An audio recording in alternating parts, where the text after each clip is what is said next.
សួស្តីបងប្អូនទាំងអស់គ្នាសូមស្វាគមន៍មកកាន់ Channel ចាស់ប្រាជ្ញយើងបានជួបគ្នាម្ដងទៀតហើយនៅក្នុងអេពីសូតទី17ហើយសម្រាប់អេពីសូតនេះអ្នកដែលកំពុងតែស្ដាប់ហើយកំពុងតែដើរលេងកម្សាន្តនៅ resort ឬក៏គេងម្នាក់ឯងអីកុំបិទភ្លើងអសោះតោះយើងចូលទៅកាន់សាច់រឿងយើងទាំងអស់គ្នាសាច់រឿងនេះដែរគឺជាសាច់រឿងរបស់លោកបងអើយបងផលកាលពី5ឆ្នាំមុនបងផលគាត់ធ្វើដំណើរកំសាន្តទៅខេត្តមួយដោយសារតែនៅតាមផ្លូវដែលគាត់ធ្វើដំណើរហ្នឹងគឺមានបញ្ហាម៉ូតូរបស់គាត់គឺមានបញ្ហាធ្វើឲ្យគាត់ទៅដល់ទីតាំងដែលគាត់បានកក់ឬទី resort ដែលគាត់បានកក់ហ្នឹងគឺយឺតមានន័យថាគាត់ទៅដល់ហ្នឹងវាអត់តាមកាលវិភាគដែលគាត់ទៅដោយសារបញ្ហាម៉ូតូហើយស្ថានភាពធំនៅតាមផ្លូវដែលគាត់ថាយើងដោយសារតែយប់គាត់ចង់ស្នាក់គាត់ហូបអត់បានទេតែទៅនឹងស្ថានភាពធំអីដោយសារតែវាជាខែបុណ្យទានអញ្ចឹងជាទូទៅអាខែបុណ្យទានហ្នឹងគឺកន្លែងស្នាក់នៅអីច្រើនតែមានគេកក់មុនអស់ហើយគាត់បានបន្តដំណើរទៅដល់ resort មួយកន្លែងដែលគាត់អត់ដែលស្គាល់ពីមុនសោះថាទីកន្លែងហ្នឹងគឺមាន resort តែគាត់ក៏សម្រេចចិត្តថាជួល resort ចាស់មួយនោះសម្រាប់មកយកចុះហើយទីតាំងហ្នឹងគាត់ក៏បានបញ្ជាក់ដែរថានៅផ្លូវបំបែកមាននៅមុខហ្នឹងមានដើមឈើធំមួយនៅចំផ្លូវថាមាន resort ស្វែងស្ដាំហ្នឹងមានដើមឈើនៅហើយកណ្ដាលមួយគាត់ថាមើលទៅរៀងចាស់តិចតែកន្លែងខ្លះក៏មើលទៅរៀងស្អាតហើយក៏តម្លៃថោកតែដោយសារតែគាត់អស់កម្លាំងយប់ហ្នឹងគាត់ក៏ស្នាក់នៅទីនោះគាត់មិនបានគិតអីច្រើនទេគាត់បន្តទៀតថាពេលដែលចូលទៅបុគ្គលិកម្នាក់បានសម្លឹងមើលមុខគាត់ដោយខ្សែភ្នែកប្លែករួចក៏ហុចសោមកគាត់ឃើញអាបតោងសោហ្នឹងវាជាបន្ទប់លេខ5អ្នកទទួលភ្ញៀវនោះក៏និយាយថាអើយបងអើយបើសិនជាបងមានការងារអីយកពលិកអីសូមកុំបងកុំឲ្យចេញក្រៅបងផលគាត់សើចបើគិតថាភ្ញៀវដែលហើយអ្នកទទួលភ្ញៀវហ្នឹងគាត់និយាយលេងសើចចង់ញោះគាត់អីចឹងទៅដោយសារតែគាត់មើលទៅអ្នកទទួលភ្ញៀវហ្នឹងគាត់ជាភេទទី3អញ្ចឹងបងប្អូនភេទទី3គាត់ចូលចិត្តនិយាយលេងសើចច្រើនណាតែនៅពេលដែលចូលទៅដល់បន្ទប់នោះមានក្លិនផ្អួដូចជាបន្ទប់ដែលគេបិទចោលយូរចឹងគាត់បន្តទៀតថាគាត់បានដោយសារតែចូលដល់ព្រាមហ្នឹងគាត់ក៏អត់បានរៀបចំអីច្រើនដែរគាត់ក៏បានគេនៅលើខែហ្នឹងលេងទូរស័ព្ទមកស្ទុះបានទៅគាត់ចង់ងូតទឹកមានតែយើងចូលទៅដល់កន្លែងណាដល់តែតម្លាក់ខ្នងទៅដល់សម្រាប់លេងទូរស័ព្ទសិនគាត់ថានៅពេលដែលដេកសុកនៅលើក្រាំងស្រាប់តែឮសំឡេងដោយគេបើកទឹកចេញពីបន្ទប់ទឹកចឹងគឺសំឡេងផ្កាឈូកហូរឡើងវូមកគាត់ក៏បិទទូរស័ព្ទឲ្យដើរទៅមើលទៅតែអត់មានឃើញសំបីតែទឹកសើមបន្ទប់ទឹកគាត់ចូលទៅអត់មានប្រើណាអញ្ចឹងឮសំឡេងបើកផ្កាឈូកហ្នឹងវូនៅក្នុងបន្ទប់ហ្នឹងតែនៅពេលដែលគាត់ដើរចូលទៅមើលទៅគឺអត់មានទឹកសើមទេគឺបន្ទប់ស្អាតស្ងួតហ្មងគាត់គិតថាប្រហែលជាគាត់អស់កម្លាំងទៅលឺសំឡេងហ្នឹងគាត់ក៏ងូតទឹកហើយចូលគេងដោយបើកភ្លើងចោលមានន័យថាគាត់អត់ចូលចិត្តគេងបិទភ្លើងឯងបន្តទៅទៀតនៅប្រហែលជាពាក់កណ្ដាលព្រានគាត់មានអារម្មណ៍ថាមានអ្វីមួយយ៉ាងត្រជាក់ស្រេបហ្មងមកប៉ះជើងរបស់គាត់អញ្ចឹងគាត់បើកភ្នែកឡើងគាត់ឃើញក៏អត់មានឃើញអីទេតែមានន័យពេលដែលគាត់មានអីប៉ះជើងគាត់ភ្ញាក់អញ្ចឹងគាត់ខោកឡើងទៅគាត់ថាឃើញមានស្នាមជើងបើតាមស្នាមជើងទៅឃើញស្នាមជើងប្រភេទមនុស្សសើមខ្លួនសើមហ្មងប្រភេទខ្លួនសើមហើយមានស្នាមជើងប្រហែលជាប្រអប់ជើងហ្នឹងគាត់ថាដូចជានៅស្អីដឹងថាប្រអប់ជើងនៅស្អីគាត់មើលស្នាមជើងហ្នឹងទៅមានទម្រង់ជាដូចថាចេញពីបន្ទប់ទឹកមកស្នាមជើងចេញពីបន្ទប់ទឹកហ្នឹងមកដើរជុំវិញខែរបស់គាត់ហ្មងតែបញ្ចប់កន្លែងស្នាមជើងដែលមានទម្រង់សើមហ្នឹងគឺចំកន្លែងក្បាលទំនេររបស់គាត់ហ្មង គាត់ថារវល់ឲ្យឈ្ងោករវល់ឈ្ងោកអីមើលអាស្នាមជើងហ្នឹងសុកស្រាប់តែអីវ៉ាន់ណាកន្លែងដូចថាពេលនៅតាមអូតែឬក៏ resort អីមួយគេមានអាបន្ទប់សម្រាប់មានកញ្ចក់ហើយមានគ្រឿងសម្អាងអីមានម៉ាស៊ីនផ្លុំសក់អីហ្នឹងបងប្អូនថាយើងធ្លាប់ឃើញចឹងអាវ៉ាន់ទាំងអស់ហ្នឹងគឺធ្លាក់ប្រាវដូចមានអាណាគេកំពុងតែបានរុញអាវ៉ាន់ហ្នឹងធ្លាក់ណាគាត់ទៅចឹងគាត់ភ័យគាត់ចង់ស្រែកដែរតែគាត់ថាពេលហ្នឹងគាត់ឲ្យវ៉ាន់ធ្លាក់ប្រាវគាត់ភ័យរស្រែកតែស្រែកអត់ចេញដូចមានអាគាត់ថាដូចចង់ហិតតឹងកកនេះដូចគេច្បាច់កគាត់ចឹងបន្តទៅទៀតគាត់ខំមកពេលដែលវល់អើតចុះក្រោមមើលអាគេថាមានស្អីគេមកច្បាច់កគាត់ហ្នឹងគាត់ក៏បានងាកទៅអាតុកខ្ញុំសុំហៅតុកនោះតុកផាត់មុខចុះគាត់ថាទៅពេលងាកទៅអាតុកសាប់ផាត់មុខហ្នឹងស្រាប់តែឃើញសម្ោមនុស្សស្រីម្នាក់គាត់ថាសក់សើមជូកគាត់សក់សើមហ្មងនៅផុសចេញពីនៅក្នុងកញ្ចក់ដំបូងគាត់តាំងស្មារតីដែរគាត់ជាអ្នកស្មារតីរឹងដែរគាត់ថាដំបូងគាត់គិតថាជាយល់សពអាខ្មោចស្រីម្នាក់ហ្នឹងបានសម្លឹងមកគាត់យឺតហើយភ្នែកវិញពីទម្រង់ភ្នែកធម្មតាទៅជាភ្នែកឡើងសហ្មងគាត់ថាកំពុងតែស្លន់ហ្នឹងខ្មោចហ្នឹងក៏ប្រែខ្លួនមានន័យថាយើងកន្លែងទៅឃើញខ្មោចហ្នឹងទម្រង់ធម្មតាបន្ទុកហ្នឹងប្រែភ្នែកទៅជាភ្នែកសហើយ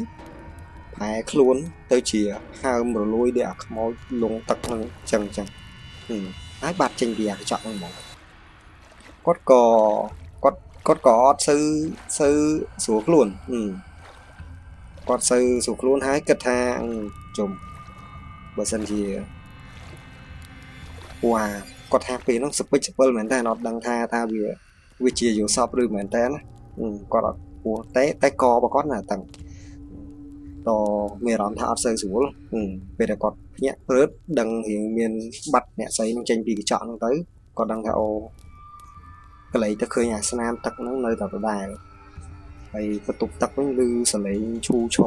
រហូតគាត់មានអារម្មណ៍ថាអត់សូវស្រួលទេសម្រាប់បន្ទប់ហ្នឹងគាត់ក៏ចេញទៅក្រៅមកបានចេញទៅក្រៅទៅដាស់អាកន្លែងអ្នកទទួលភ្ញៀវដែលគាត់គេងជុំគ្នាហ្នឹងថាគាត់អត់សូវស្រួលទេគាត់មានធុរៈប្រញាប់គាត់សុំបន្តទៅមុខទៀតហើយអ្នកទទួលភ្ញៀវនោះញញឹមគាត់ថាញញឹមហើយសើចតិចគ្នាគេណាខ្ញុំគាត់គិតក្នុងចិត្តថាប្រហែលជា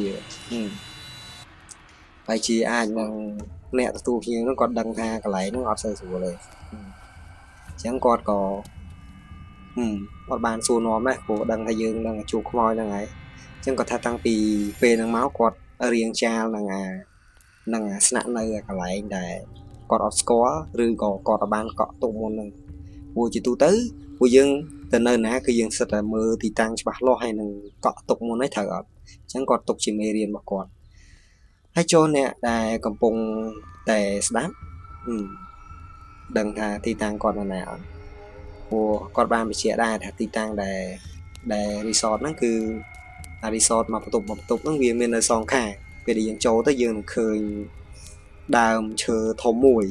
នៅអាផ្លូវចូលហ្នឹងមកបើជាមានអ្នកស្ដាប់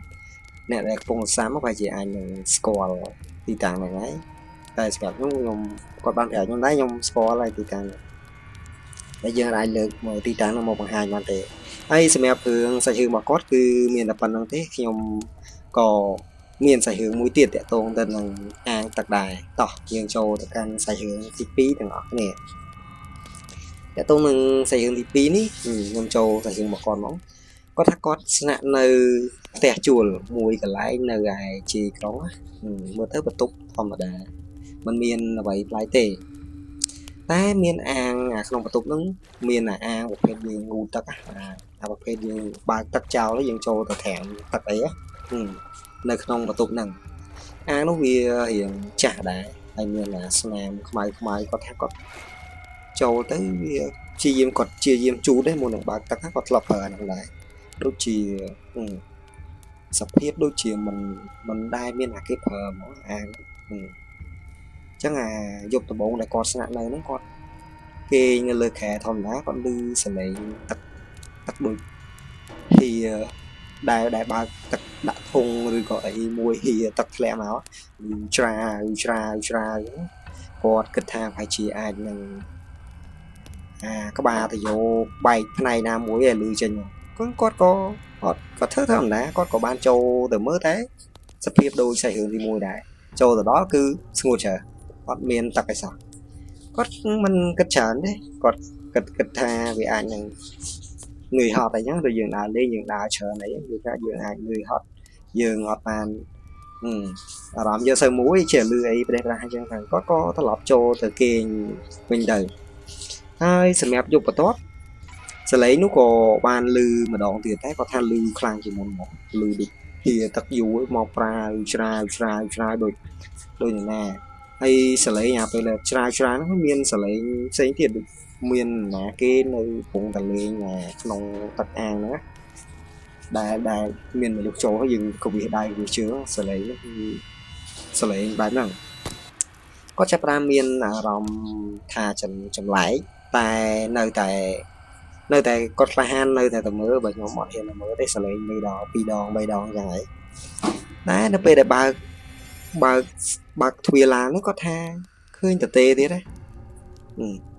មានន័យថាអត់សូម្បីតែអាចានប្រភេទយើងអាងទឹកហ្នឹងគឺអត់មានទឹកទេតែអ្វីដែលប្លែកសម្រាប់ខុសពីថ្ងៃទី1នោះគឺគាត់ថាចៅជាងបន្ទប់ទឹកហ្នឹងគឺសើមដូចមានគេសាចទឹកអីចឹងទៅគាត់នៅតែបន្តសម្រាប់រហូតដល់យប់ទី3ក៏នៅតែលឺសលេងដែរតែគាត់គិតថាប្រហែលជាសលេងនោះអាចនឹងលឺចេញពីបន្ទប់មួយខាងទៀតចឹងណាអញ្ចឹងគាត់សម្រាប់ថាគាត់ឈប់ទៅមើលហើយអញ្ចឹងវាសលេងហ្នឹងលឺតែលឺច្រាវហើយសលេងហ្នឹងដូចជាសំខាន់គាត់នៅម្នាក់ឯងតែអាប្រភេទអាងទាំងគាត់នៅតែមានអារម្មណ៍ថាដូចមានគេទៅអង្គុយលេងនៅក្នុងអាងហ្នឹងចេញពីបន្ទប់ហ្នឹងដែរដូចមានណាគេទៅអង្គុយលេងត្រាំហើយគវិដៃវាជើងហ្នឹងតែបងប្អូនបើសិននៅម្នាក់ឯងឮសលេងអញ្ចឹងដឹងថាសលេងមួយហ្នឹងដឹងថាគួរខ្លាចហ្នឹងសម្រាប់គាត់និយាយមកក៏ចង់ព្រឺដែររឿងដែលគាត់រន្ធត់នោះគឺពេលដែលគាត់ឮអាសលេងហ្នឹងវារំខានគាត់ពេកគាត់ក៏បានចូលទៅមើលម្ដងទៀតអញ្ចឹងរឿងដែលរន្ធត់មែនតើនោះគឺគាត់ទៅជាឃើញអាងទឹកហ្នឹងវាពោពេញទៅដោយទឹកវិញទាំងដែលគាត់បានបើកទេប៉ុន្តែទឹកនោះគឺអត់ថ្លាវាទៅជាខ្មៅមកមុំយើងមើលគាត់ថាមើលបាតនៃអាងអត់ចង់ឃើញមកមុំយើងឆ្អើតមើលអត់ឃើញពងតែផ្ទៀងមើលអាទឹកហ្នឹងថាវាយកយើងតែមើលទឹកយើងមិនមើលថាវាថ្លាមិនថ្លាឃើញតែខ្មៅអញ្ចឹងគាត់ទៅពងតែផ្ទៀងមើលគាត់ថាមានមុខស្ត្រីម្នាក់លេចចេញពីអាទឹកខ្មៅហ្នឹងមកយឺបើកភ្នែក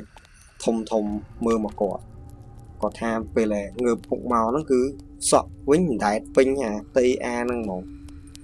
គាត់មានទុកអីទៀតគាត់សែកមកទំហឹងហើយរត់ចេញឲ្យគេជួយ